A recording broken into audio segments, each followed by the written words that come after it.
Don't hold back. Say it loud. Thank you so much for tuning in. Welcome to Don't Hold Back. A lot of people do that. It's all about saying it loud. Things would have been Business. Nosy Bielik gets everyone talking. It's not to be chewing into the microphone, sorry. Check out the award-winning podcast, Don't Hold Back. Can I ask something? Why aren't we putting down the virus? Let's throw it into the grass so it gets lost. I feel like COVID-19 and its long-term effects have just taken me over.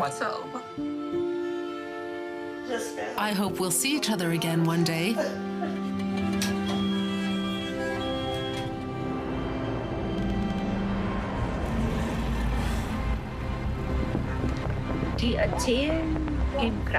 They claim that in hospitals, COVID-19 patients are being killed.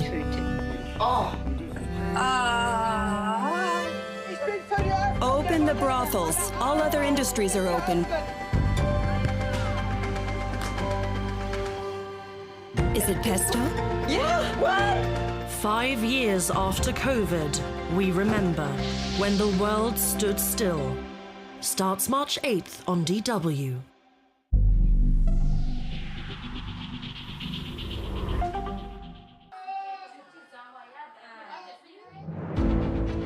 We deliver urgent, life-saving boxes.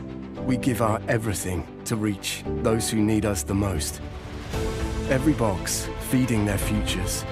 Boxes full of hope, hope of life-saving food.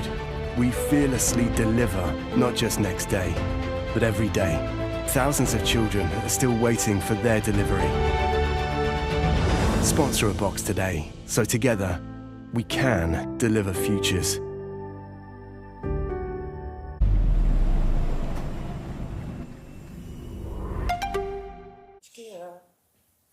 Hello and welcome. This is Ask DW, a show where we take your questions from our YouTube channel and put them to our experts. I'm Biraj Banerjee, and today we're discussing the historic German elections. I'll introduce our guests in a moment. But first, Conservative leader Friedrich Merz is set to become the country's next Chancellor after a record number of Germans cast their ballots in the highest turnout since reunification.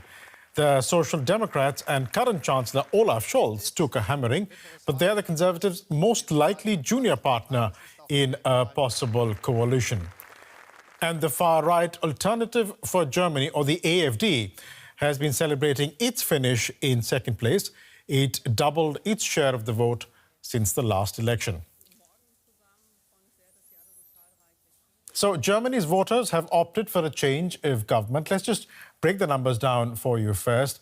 Merz's Conservatives came out on top. The far-right Alternative for Germany doubled their share of the vote, making them the second largest party. Germany's incumbent Social Democrats really suffered at the polls. The Greens fell.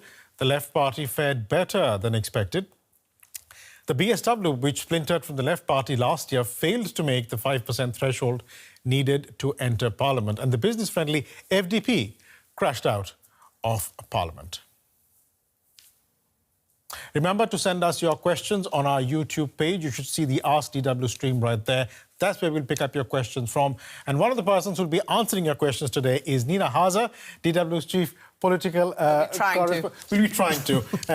Please send us your questions, whatever subject that you have on the German election. We'll try and answer them. It's not just Nina who's going to be with us. We're going to be having another guest who'll be joining us shortly. But first, let's just start with Nina. Nina, you spent the better part of the past 48 hours at the SPD headquarters, and now we have the CDU-CSU combine that has emerged top. Friedrich Merz is set to be the next Chancellor. Can you tell us a bit about Friedrich Merz? What kind of a guy is he? What can one expect from Friedrich Merz? Friedrich Merz took over the Conservatives after Angela Merkel left, essentially. And he's not an unknown figure here in Germany. He was a politician in the 90s and had a rivalry with Angela Merkel at the time. And she then managed to push him out of powerful positions. He then left politics and joined businesses and has a very, firm career in companies. He speaks very good English. And then Angela Merkel was at the helm of Germany's government essentially for 16 years. So Friedrich Merz wasn't to be seen anywhere in Berlin. But when she dropped out, it was his time to shape the Conservatives in a way that he wanted to shape them in the 90s already. And he says it's his time now. He disagrees with lots of her policies, especially when it comes to Germany's open border policy towards migrants. Some of those things that'll probably come up through the course of this Ask DW conversation. I did promise you guys that there'll be another person that we'll be speaking to, and it's time now to introduce that person. Joining me is Daniela Schwarzer. She is an international affairs analyst with the Bertelsmann Stiftung. That's the Bertelsmann Foundation. Welcome, Daniela. I'd like to get your comment first on something that Friedrich Merz said on German TV last night. I'd like to play a soundbite from something that he said last night, and then I'd like your reaction to it. But first, the soundbite. For me, the absolute priority will be to strengthen Europe as quickly as possible, so that step by step we can achieve independence from the US. I never thought I would have to say something like this on a television program, but after Donald Trump's statements last week, it is clear that the Americans, at least this part of the Americans, this administration, are largely indifferent to the fate of Europe. I'm very curious to see how we are heading toward the NATO summit at the end of June, whether we will still be talking about NATO in its current form, or whether we will have to establish an independent European defense capability much more quickly. That is my absolute priority. Daniela, the word independence came up twice in that soundbite. What is Friedrich Merz talking about? I believe, first of all, that he has a pretty sober and realistic risk assessment. Security on our continent has changed with Russia's attack on Ukraine, the full-scale invasion, which started exactly 3 years ago today.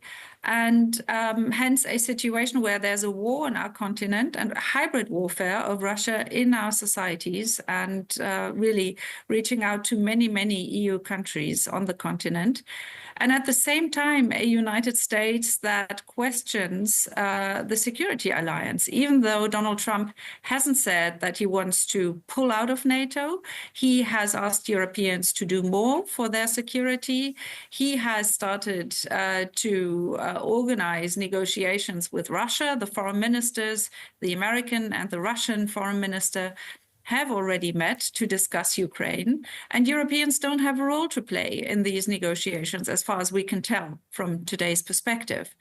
And so Friedrich Merz acknowledges, first of all, that we have a security issue on our continent, which we need to work on. And secondly, says we may need to organize our security more independently.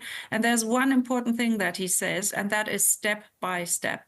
Because this is not a decision that Europeans can take and implement overnight. It takes time, it takes investment, it takes building up capabilities. And so I think he has defined a goal and he has issued a warning. Because what he said was, I don't know what kind of NATO this will be when the next NATO summit takes place in June. So he gives that sense of urgency and basically tells German citizens who watched last night's debate with all, the leaders of the parties that competed in the federal elections yesterday, he basically says, we have no time, we need to act. We need to act now. Nina, Friedrich Merz says that his bloc, the CDU-CSU, will go into a coalition with the SPD. If they do that, how close are they on the issue of security and European defense and coming together to be able to make the required changes quickly? At first, I think I'd like to add something to what Daniela was saying there, and our viewers can go back to YouTube because We did stream that debate on TV yesterday. So if you're interested in hearing it from the horse's mouth, what was discussed about all the parties' positions on Ukraine, do that absolutely on DW News. Because I found it quite striking that it was the first time, really, that you had the major players from all the political parties actually discussing what is going on in terms of what actually needs to happen, what Germany can do specifically now to finance aid for Ukraine, to come up with a response to Donald Trump, to come up with a response to Vladimir Putin. And there was very much this feeling, oh, wow, OK, so the polls have closed. Now you're talking. Now you're presenting that, because all the parties were very reluctant to address that in specific terms during the election campaign, possibly for a reason, because that would, of course, strengthened also the fringes even further than what we've seen already. But back to your question, the Social Democrats have some fundamental decision-making to do now. They really have to do some soul-searching. I mean, when it comes to Germany standing by Ukraine's side, there was no denying. Olaf Scholz was always clear, we're standing by their side, we'll support them for as long as we can. But Germany was very often, especially in Europe, seen as being too slow, delivering only when the others were delivering. And this was due to the fact that in his own party, the Social Democrats had the entire rainbow of opinions when it comes to how do you bring about peace on this continent. They had people like the parliamentary group leader, Rolf Mützenich, who was essentially saying, no, no, no, negotiations first, negotiations first. They wouldn't discuss what kind of terms, conditions would be needed for these negotiations, but very much a left-wing position, no, please be reluctant when it comes to weapons deliveries. And then you have an almost hawkish defence Minister Boris Pistorius, who says we must deliver as much as we can, possibly raise defence spending to 3.5% or more, because Russia will be in a position to attack us in a couple of years' time. So the SPD now has to decide on their course. And, of course, the reason we're talking about European defence is the continuing war in Ukraine. And we have one of our members of our community who've sent in a question to do, I believe, with Friedrich Merz, the stance regarding Ukraine. A simple question. What is Friedrich Merz's stance on Ukraine? That from user Naumal77. Do you want to take that, Nina? Today, Friedrich Merz's Conservatives on their social media, after having won these elections, posted Ukraine must win. Now, you and I and Daniela and probably everybody who's been following DW's coverage, we all know how much of a debate the exact phrasing always has been, with Olaf Scholz always saying, we must support Ukraine for as long as we can. Russia must not win. Russia must not win. And then the Greens saying Ukraine must win. So today, for Friedrich Merz's Conservatives to post on social media, Ukraine must win, that is definitely a shift. Daniela, if you're Ukrainian and you see that message, how do you interpret that message? Does that mean there is more amounts of aid coming your way, or, for example, the Taurus missiles? Well, first of all, as a Ukrainian, I would be very happy to hear such a clear commitment, and not in that wording, but in that direction. Friedrich Merz already spoke during the electoral campaign. So for his voters, there has been clarity that he stands with Ukraine, that he thinks Europe needs to do more on defense, that Germany needs to do more on defense. So he now took this to a new level, as Nina said, by rephrasing policy, because indeed the previous government under the leadership of Olaf Scholz always said Ukraine must not lose. And this is a difference. So what is to expect? First of all, Ukrainians have an understanding that Merz needs to first shape a coalition, and that can take some time. Last night he said he would like to be ready by Easter, so that would mean 8 weeks. Until then, of course, some things can be done, but once he is in office, the big question will be on the table, and that is, how does the next German budget look? How much will go into defense? How much Ukraine support will there be? Will it be in the federal budget, or will there be an extra budget? Will CDU speak for more joint EU funding? All these questions at this moment are not yet answered, because they will be a matter of negotiation in the coalition. But I do believe that in terms of funding and in terms of also arms delivery, which you mentioned, there is likely to be a different approach. But there's one thing that in which there will be continuity, and that is, I guess, also Mr. Merz will be cautious with regards to escalation. So he will coordinate closely with European partners and will always make sure that there is an understanding of where Germany, where Europe is going, in particular if there are doubts about the way the US stands with Ukraine and with Europe. You know, you keep talking about coalitions, and I just want to sort of dwell on that word for a moment, because as it turns out, Friedrich Merz says that the CDU-CSU combined will make a coalition with the SPD. But if you look at the results of the polls, the SPD did not come in second place. It was basically the AFD that came in second place. And you see the numbers of seats it had, the AFD winning 152. But that is a coalition. That is not going to happen. And I believe that we have a community member who has sent us a question based on that. Let's just bring up that question on the screens for you. That from Raymond Heckard, who's asking, will the German Constitutional Court ban the AfD as it has done for 13 other extremist parties? It's a good question. It's a very good question, but you have to keep in mind that the Constitutional Court cannot act by itself. So it cannot decide, I believe this is an unconstitutional party, so I'm going to ban this party. And that is for a reason.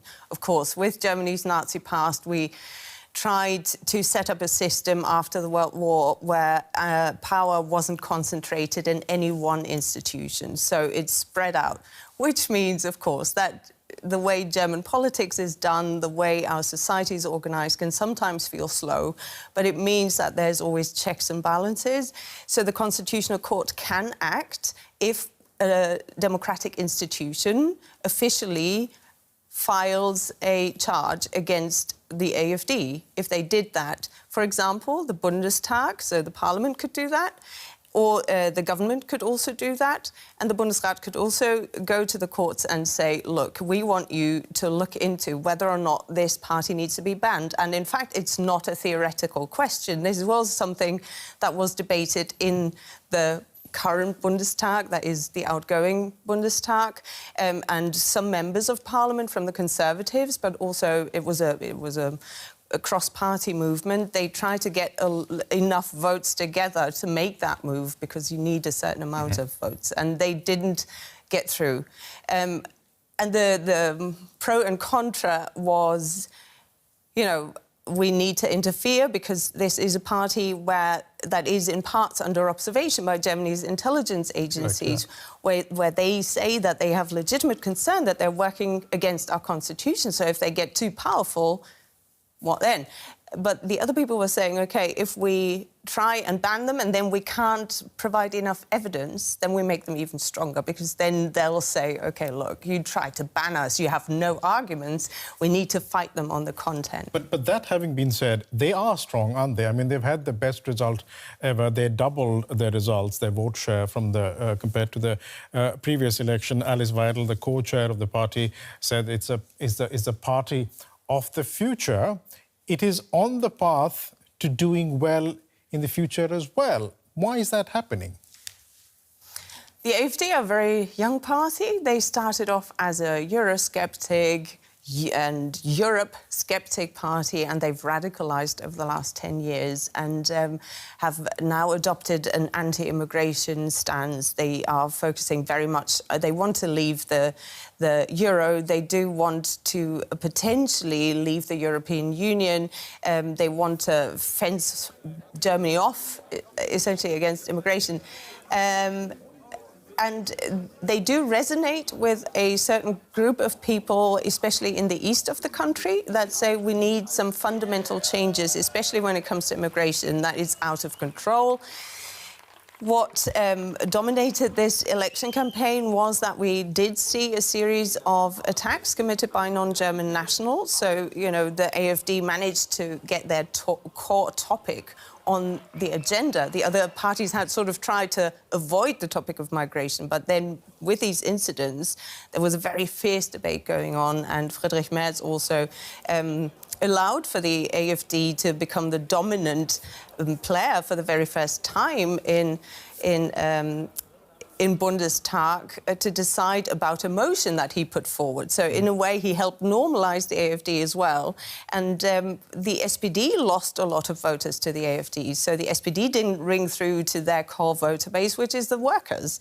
So lots of people who are uncertain about the future, insecure, they feel overwhelmed. They say that migration is spiraling out of control. All these people are flocking to the AfD. Daniela, if I can just bring you in over here, the kind of phenomenon that we're seeing in Germany of a far-right party doing well, we are seeing this across the board in Europe, right? One just needs to look at the results of the European Parliament elections from this summer.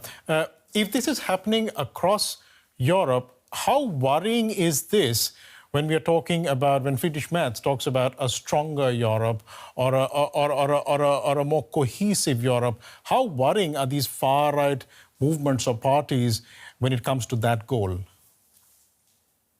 Well, the far right scored some success during the last European elections. So today there's a larger share of seats going to actually two far right parties or two parliamentary groups of far-right parties. And the interesting thing is that they disagree on one fundamental issue, and that is their geopolitical positioning. Some of them are rather close to Russia, and others aren't. And that is important, because if they all were, we would have a bigger problem. So right now we can say, yes, there is a stronger far right, and on some issues they will be able to unite, for instance, on the issue of migration, or they will try and push back on the Green Deal on the EU level. But on big questions of Russia, the war in Ukraine, and so on, they are not necessarily united. But then we have to look at the national level as well, of course. And this is where this has become painful for EU decision-making. Mm-hmm. For instance, a leader like Viktor Orban, the Prime Minister of Hungary, has not agreed to some proposals made in the EU context, how to deal with Russia. Sanction packages were delayed because of his hesitancy to impose them. And he will probably be someone who wishes to slow down efforts to step up support for Ukraine or to move ahead with European defense. So my answer to your question, how difficult or how dangerous or how problematic is this, would be that member governments will probably group in coalitions of the willing more and more. Simply right. Because we have a pressing and new security situation on our continent where we can't wait very long until we go into action.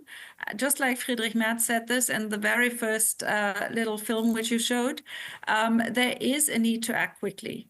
And this may lead to a situation where those who have a far-right, even political leadership, or at least a government participation, or a strong parliamentary representation, they may try to slow down the process, and some governments will no longer play this game and simply say, we'll move on. If you don't want to be part of this, you can do whatever you wish.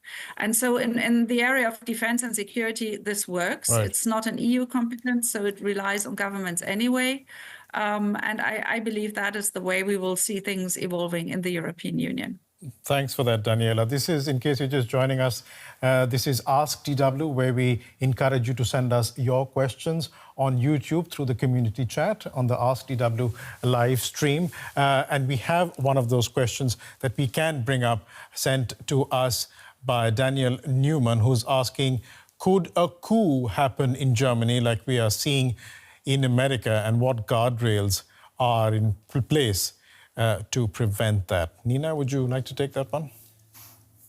Yeah, it's a big word, coup in Germany. Of course, around the world, people are asking themselves, are the Nazis back? And, you know, what does it take for a democracy in Europe to collapse, one that caused horrific consequences around the world? And it's a big word, but we do have some guardrails in place. You saw that, I think, best when there was an attempt to storm Parliament.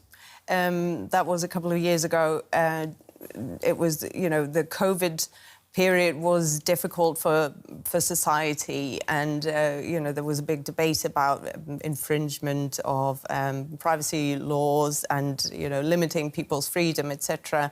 And some groups actually did try to storm Parliament, and I think that rang an alarm bell. So, you know, security has been tightened somewhat around federal institutions, democratic institutions as well. But also, the security agencies are more alert than they were. If you compare it, for example, to that series that we had in the early 2000s of a series of right-wing extremist murderers that were going around the country killing immigrants, and a German-born policewoman. For the first couple of years, the police were focusing on what they called clan crimes and didn't focus on the fact that this could potentially have been committed by right-wing extremists. So I think the level of alertness has risen since then, because it did turn out that this was a gang of 3 people who were being financed by a network of other right-wing extremists who were just going around on a rampage. So the alertness to potential right-wing extremism is higher than it was. Also, we saw the so-called Reichsbürger. That is a movement that is active here. It's not big, but it is essentially a movement that says Germany is under occupation still and it is not a sovereign country, and that the Americans are in charge, and that Germany needs to become sovereign again, and that the institutions need to be reclaimed. And they say that they're not citizens of the Federal Republic of Germany, etc. And they want to take back the institutions violently, and they tried. They had plans in the making to instate some sort of an emperor, and it turned out that one of their people involved was a member of parliament, an active member of parliament. She was arrested, as were several other people.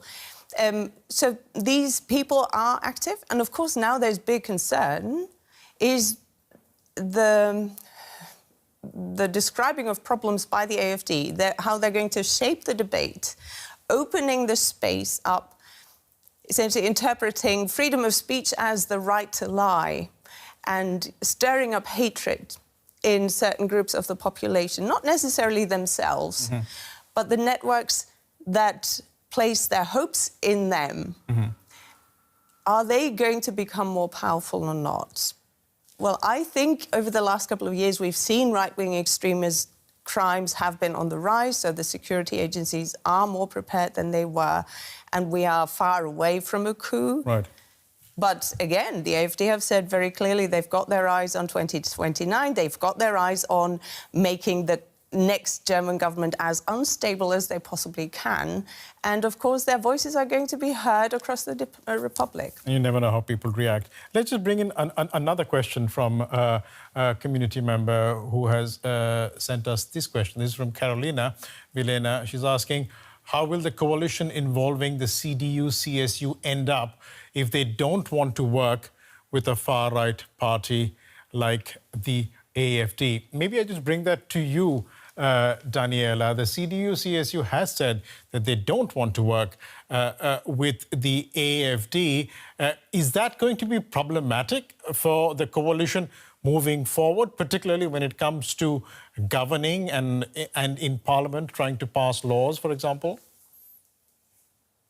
Well, if we do the math, it is clear that with the Social Democrats, the CDU-CSU has a majority of seats and will be able to govern if they agree on a coalition treaty, which is like the guidebook to a 4-year legislature in Germany, where everything is settled for 4 years. Maybe we see a slimmer coalition treaty because we are living in very rapidly evolving times, but still on the bigger political questions, there has to be agreement. And the CSU, CDU group will work very closely with the Social Democrats, probably as of today or tomorrow, to figure out whether they can agree on a program for the next government.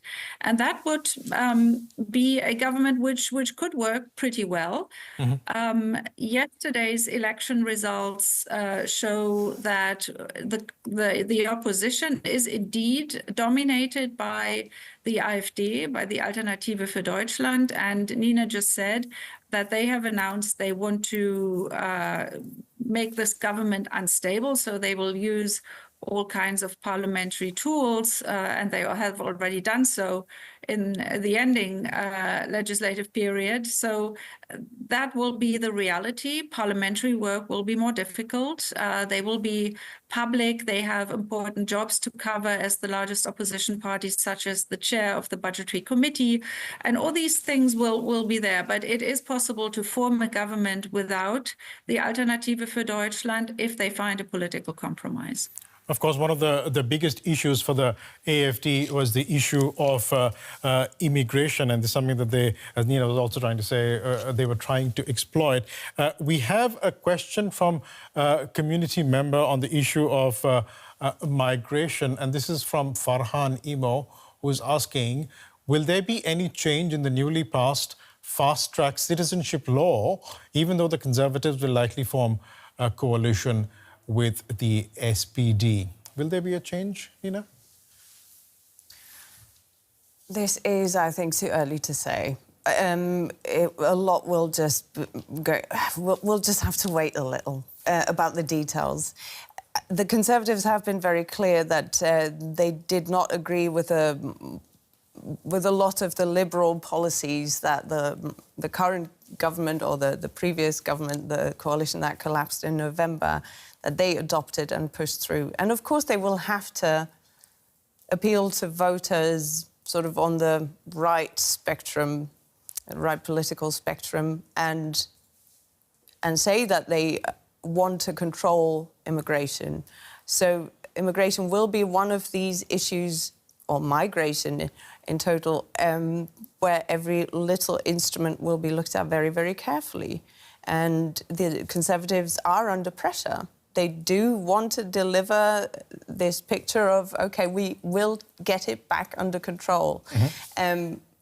Whether that implies the fast-track citizenship law, I don't know, because at the same time, we're in a situation where Germany needs immigration. It needs highly qualified people. It needs people to settle here and take up jobs.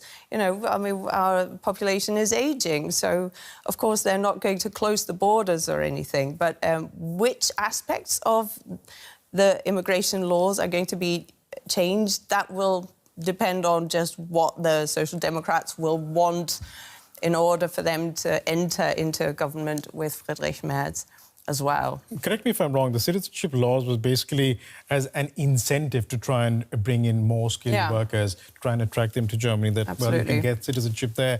Aren't both parties, the CDU, CSU, bloc and the SPD, generally agreed that Germany does require skilled migrants? Just in that context, they are at least on the same page, even if the specifics aren't quite clear yet. Would that be correct to say? Yeah, no, absolutely. I mean, for the Conservatives, before the election campaign focused on migration, it was all about the economy.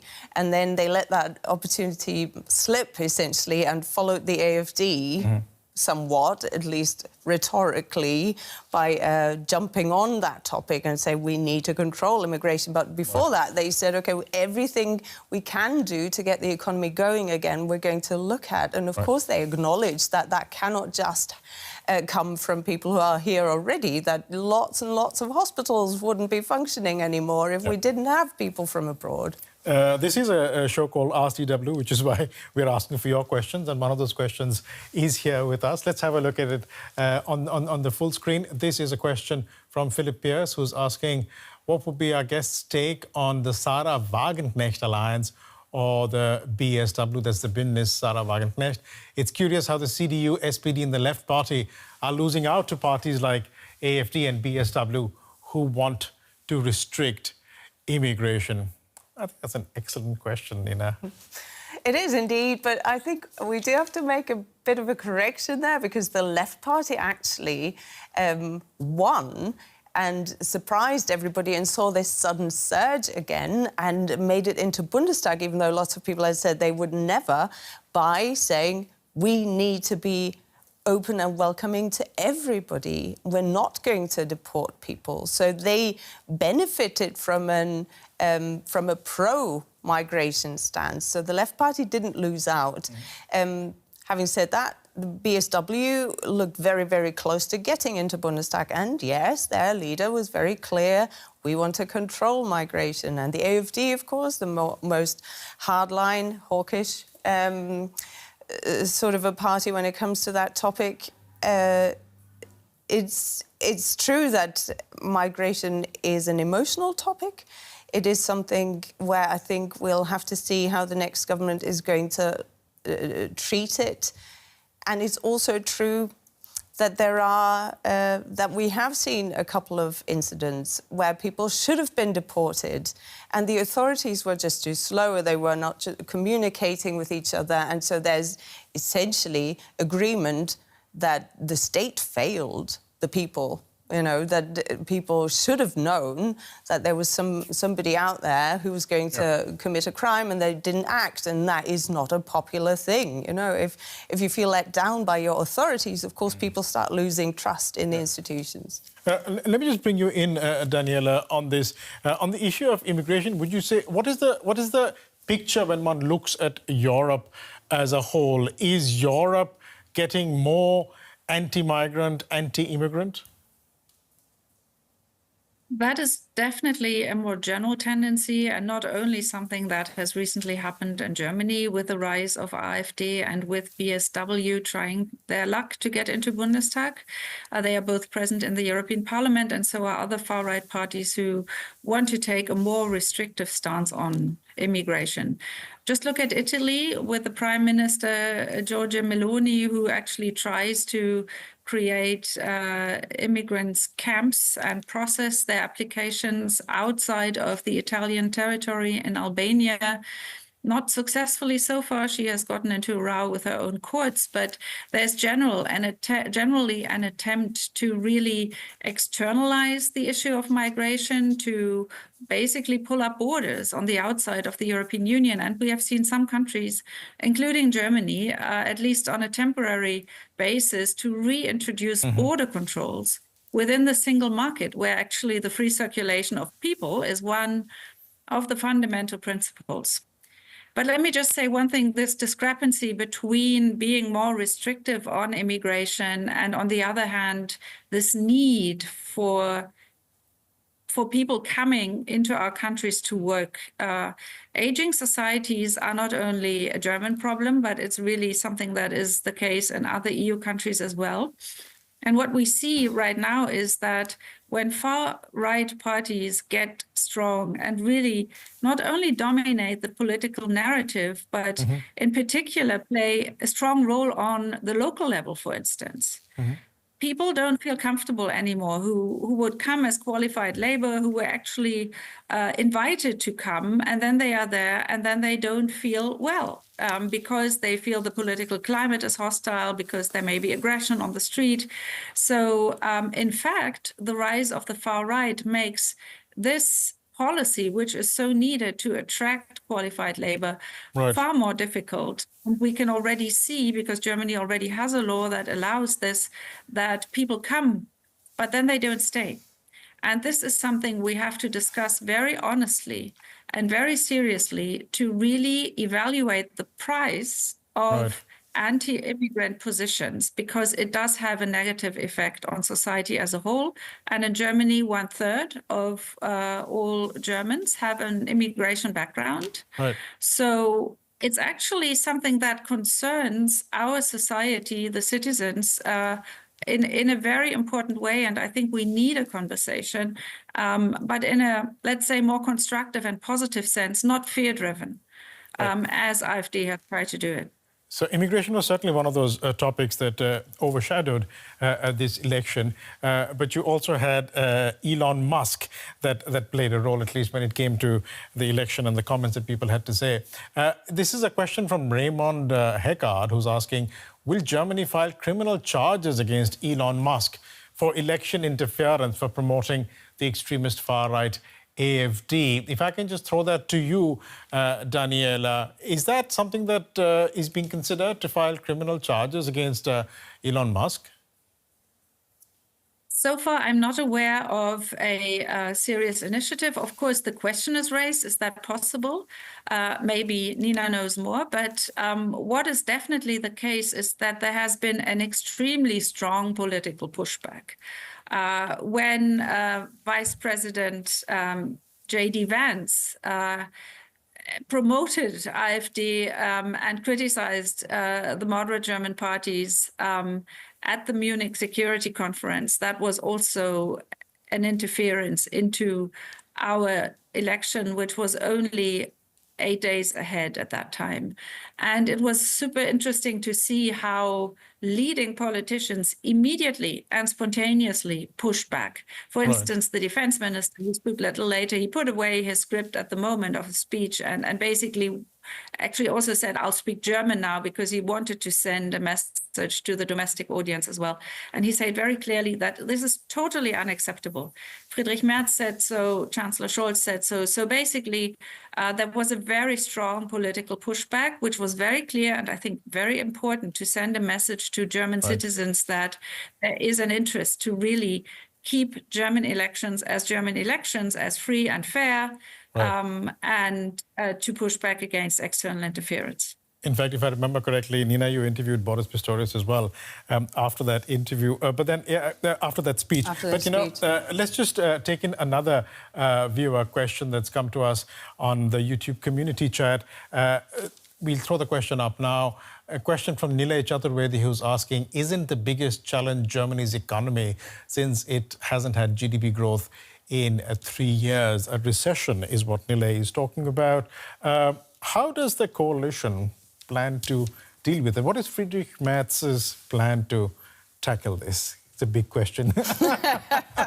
Where do we begin? Where do we begin? Where do we begin? I mean, you've covered this topic for so long now, right? I mean, every time I see you on air, you're talking about the poor state of the German economy. And, of course, I mean, I think sometimes what people tend to forget is that Russia's war against Ukraine did have tremendous consequences on the state of our economy. And, you know, energy prices soared and they're still really, really high, and inflation went down a lot more slowly than in other countries. And Friedrich Merz, interestingly, in his election manifesto, presented his programme, how to stimulate the economy and how he was going to finance all of these investments into defence, etc. And people did the research and found that he's still lacking 100 billion euros. That is just, nobody knows where he wants to get that money from. So it is an underfinanced election manifesto. So I don't have the details yet. I think what's definitely not helping for any economy is when you've got uncertainty about the course, right? And in the previous government, we had 3 very, very independent, very confident parties that had extremely different ideas about whether or not to use subsidies to get investment going and to get the economy going again. With the FDP, the so-called business-friendly FDP always saying, but we can't take on new debt. We need to leave it to the market to figure itself out. And the Greens saying, no, no, no, no, no. We need to transform the industry and we need to help companies do that. And that's why we need to make investments. So I think they'll have to settle on that. And without the FDP, I think the Conservatives are a lot more flexible when it comes to taking on debt to get the economy going. I wanted to ask Daniela about the debt break, because Nina did use the word debt. Now, the word debt is taboo in Germany, and there is also a constitutional backstop to it. But do you think, Daniela, it'll eventually boil down to discussing the debt break as to how much debt Germany can actually take on so it can fund all the various initiatives that need to be funded? I definitely do. And CDU politicians have signaled for a few weeks now that their party agrees that something has to be done, simply because the challenges have really changed substantively. We spoke about security. Now we are speaking about investment. We need investment in infrastructure. We need investment into education, into innovation and research. Germany is among those countries who still have a large economy, but who have lost competitiveness. And part of that is because we lost leadership in the area of technology and digitization. And that also requires some kind of investment effort, not only state, but also private. But the circumstances have to be set up that private money comes back into Germany at a point in time where the competition with the US is really fierce for foreign direct investment. And now the debt break is a rule which a coalition of Christian Democrats and Social Democrats put into a constitution at a point in time where they thought, yes, this works, we can afford it, and this has now definitely changed. The problem is here that in order to change the constitution, a two-thirds majority of MPs need to vote for it, also in the second chamber, the Bundesrat. And so this is not an easy deal and needs to be negotiated, because Merz won't have a two-thirds majority. We'll leave it there for the moment. Daniela, we're running out of time. Thanks so much for joining us today. Daniela Schwarzer from the Bertelsmann Foundation and DW's Chief Political Correspondent, Nina Haza. Thanks so much to both of you for making it. That's all the time that we have. Thanks for sending us your questions. Hopefully, you will join us later on DW News. Bye-bye.